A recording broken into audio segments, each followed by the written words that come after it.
తాకట్లో ఉన్న బంగారాన్ని విడిపించి ఆ రోజున మార్కెట్ ధర కట్టి మిగిలిన డబ్బును మీకు అందిస్తుంది కొమ్మూరి గోల్డ్.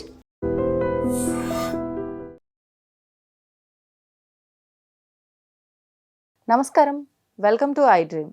ధర్మ మార్గం విత్ విజిత కార్యక్రమానికి స్వాగతం.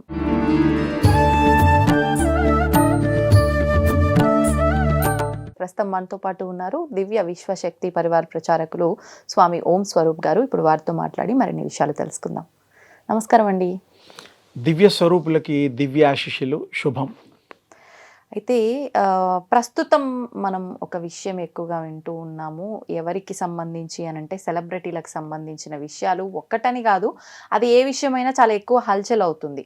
అయితే నేను విన్న విషయం ఏంటి అని అంటే జూనియర్ ఎన్టీఆర్ గారు ఈ మధ్య కాస్త తగ్గిపోయినట్టుగా కనిపించడం వల్ల ఆయనకి ఎవరో చేతబడి చేశారు అని చెప్పిన ఒక వార్త అయితే ఈ 2-3 రోజుల నుంచి ఎక్కువగా వింటున్నాం. అంటే గతంలో కూడా ఆయన సడన్గా అంత లావుగా ఉండి తగ్గిపోవటం, అదేదో ఆయనకి చేతబడి జరిగింది అందుకే అలా అయ్యారు అని, తర్వాత మళ్ళీ కాస్త బాగానే ఉన్నారు, ఈ మధ్య కాలంలో మళ్ళీ తగ్గిపోయారు, ఇంకా బాగా వీక్ అయిపోయారు, మళ్ళీ అప్పుడు జరిగినట్టుగానే ఇప్పుడు చేతబడి జరిగింది అని చెప్పే ఈ వార్తలన్నీ మనం వింటూ ఉన్నాం.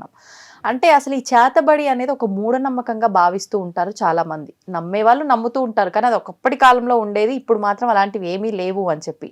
నిజంగా ఈ చేతబడి నమ్మొచ్చా?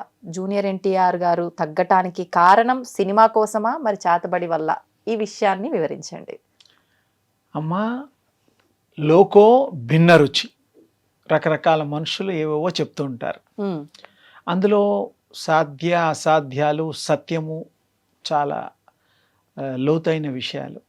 మామూలుగా జూనియర్ ఎన్టీఆర్ బాబు ఆయన వ్యక్తిగతంగా ఒక సినిమా సెలబ్రిటీ కాబట్టి 1-2 మాటలు అవి ఇవి చెప్పడం రావడం ఇక సహజం. ఆయనకి విషయం ఆయనది ప్రస్తావనకి ముందర అసలు చేతబడుల సంగతి మాట్లాడదాం. బడులు అంటే చిన్నప్పుడు చదువుకునే వాళ్ళని దాన్ని కూడా బడులు అనేవారు. చేతబడులు, చేతులతో కార్యక్రమం చేసే దాన్ని చేత అంటే చేయుట అనేటువంటి అర్థం కూడా వస్తుంది. ఏది ఏమైనా అది ఉంది. చేతబడులు అనేటువంటిది ప్రయోగాలు, దుష్ట ప్రయోగాలు అనేటువంటిది ఈ ప్రపంచంలో ఎప్పటి నుంచో ఉంది. ఇప్పటికీ ఉంది. కానీ వాళ్ళకి చేసేవాళ్ళు ఎవరైనా నిష్టగా ఒక పద్ధతి ప్రకారం మంచికి చేయొచ్చు. మంచికి చేతబడులు అంటే చెడు అని కాదు. ఇక్కడ చేసేటువంటి ఏ ప్రయోగమైనా మంచి ప్రయోగాలు చేస్తే భగవంతుడి దృష్టిలో పాపాత్ములు కాకుండా ఉంటారు. ఎవరైనా ఇతరుల చెడు కోరినా, ఇతరుల మీద అసూయ పెంచుకున్నా, అబద్ధాలు చెప్పినా అవి కూడా మంచిది కాదు.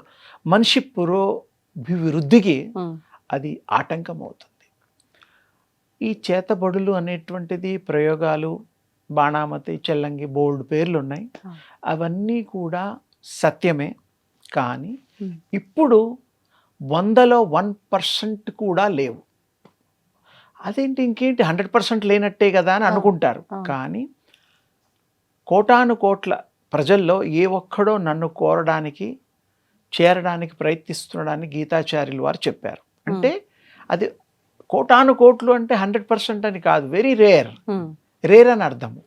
గీతలో చెప్పినట్టుగా ఇక్కడ కూడా ఏమిటంటే చాలా తక్కువ, ఆ విద్యలు వచ్చిన వాళ్ళు తక్కువ. ఊళ్ళల్లో తెలిసిన వాళ్ళని ఒకప్పుడు ఎలా ఉండేదంటే ఎవరన్నా బాగా పాలు పొంగి మంచి కుటుంబాలు, అన్ని రకాల వాళ్ళు స్తోమత కలిగిన వాళ్ళకి ఎవరన్నా డబ్బులు అడిగినా, వస్తువు రూపేణ ఏదైనా సహాయ సంపత్తులు ఎంతమందికని చేస్తారు. డబ్బున్న వాళ్ళు కొంతమంది చేస్తారు, ఉన్నదంతా ఊడ్చిపెట్టి చేయలేరు కదా. అప్పుడు వాడికి అసూయపడి కోపం వచ్చి డబ్బుండి కూడా ఈ షౌకార్ గారో లేకపోతే మన సర్పంచ్ గారో ఇవ్వడం లేదని చెప్పి ఆ తెలిసిన వాళ్ళకి, ఆ విద్య తెలిసిన వాళ్ళకి ఊరవతలు ఏదో చేసేవారు అప్పట్లో.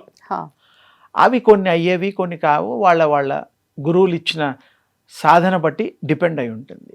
ఫస్ట్ పాయింట్ అండర్లైన్ చెయ్యరాదు, చెయ్యకూడదు. ప్రయోగం అనేటువంటిది ఎప్పుడూ చెడు ప్రయోగాలు మనుషులను ఉద్దేశించి చెడు కోరి చేసేది టెంపరీగా వాళ్ళకి లాభం కలుగుతుంది, రిజల్ట్ కనిపిస్తుంది.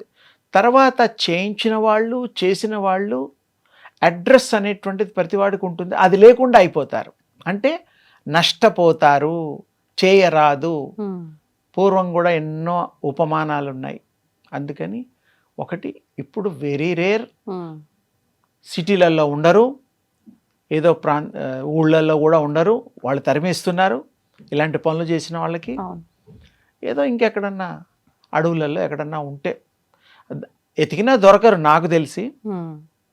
అంత సత్యదూరం, అది అంత ఈజీ కావు. అందుకని మనం ఆల్మోస్ట్ ఆల్ ప్రయోగాలకి పులి స్టాప్. మరి ఇప్పుడు జూనియర్ ఎన్టీఆర్ విషయానికి కనుక వస్తే ఆయనకి మాత్రం నా యొక్క భగవంతుడి యొక్క కృప నాకు కలిగిన వాడిగా ఆయనకి ఈ ప్రయోగాలు లాంటివి ఏమీ జరగలేదు. అండర్లైన్, ఆయన మీద ప్రయోగాలు జరగలేదు, జరిగినా ఫలించవు. అసలు జరగలేదు, జరిగినా ఫలించవు. ఎందుకు? ఆయన ఒక పద్ధతి, దేవుడికి దండం పెట్టుకుంటాడు, ఇంట్లో వాళ్ళని బాగా చూసుకుంటాడు, స్నేహంగా ఉండేవాళ్ళకి ఆయన సహాయం చేస్తాడు. ఆయన మంచి వ్యక్తి, దయాద్ర హృదయుడు కూడా. అందుకని భగవంతుడు శక్తి కారణ జన్ముడు. ఒక కారణం చేత పర్పస్ఫుల్గా వచ్చాడు అబ్బాయి. లేకపోతే ఆ వయస్సులో ఆ సినిమాల్లో రాణించడం ఏమిటి, ఇంత గొప్ప సినిమాలో నటించడం ఏమిటి? ఎంతోమంది ఉన్నారు యాక్టర్స్, కానీ అందరికీ ధీటుగా. రామ్ చరణ్తో కూడా ఏదో మూవీ చేశాడు ఆ మధ్య, దానికి కూడా ఏదో అవార్డు, త్రిబుల్ ఆర్ ఏదో, అలాంటి సినిమాల్లో కూడా పేరు ప్రఖ్యాతులు తెచ్చుకున్నారు. అది సాధ్యమా? రాజమౌళే కాదు, ఏ మౌళి తీసినా ఈ మౌళిలకి సిక్కిపించ ఉండాలి. మౌళి అంటే కృష్ణుడు, వాళ్ళకి లేకపోతే ఎవరు తీసినా మరి సబ్జెక్ట్ లేకపోతే సినిమా పోతుంది. వీళ్ళ అదృష్టం కూడా ఉన్నప్పుడు మంచి డైరెక్టర్లు, మంచి కథ, మంచిగా తీసే ఆ సమూహం, టీం వర్క్ ఉంటుంది. ఆయన మంచి వ్యక్తి, ఆయనకి ఏమీ కాదు.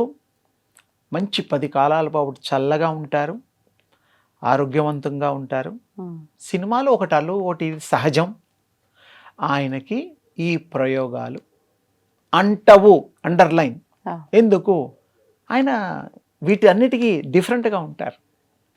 అలాంటి వాళ్ళకి అంత తేలికగా అసలు నమ్మడానికి కూడా వీల్లేదు. వారి అభిమానులు కూడా ఇలాంటివి నమ్మకండి, వారి ఆరోగ్యం బాగుంటుంది. ఈ చిత్రసీమలో ఇంకా విజయవంతంగా అలా నిలుస్తారు. సంతోషించండి. ఎవరో చెప్పిన మాటలు నమ్మకండి అని తేలిగ్గా అర్థమయ్యేటట్టుగా సింపుల్గా చెప్పా. అదృష్టవంతుడు, అదృష్టానికి మారుపేరు, చక్కటి తారక రాముడి యొక్క రూపం కలిగిన వాడు, ఆ ముఖ కవళికలు అందగాడు.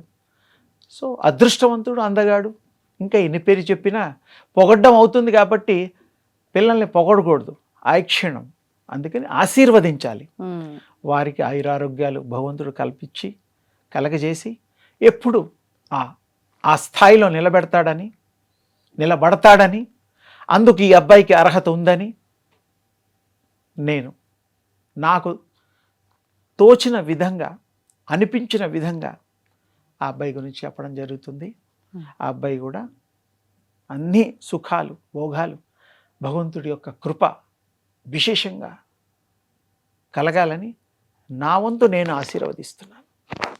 ధన్యవాదాలండి.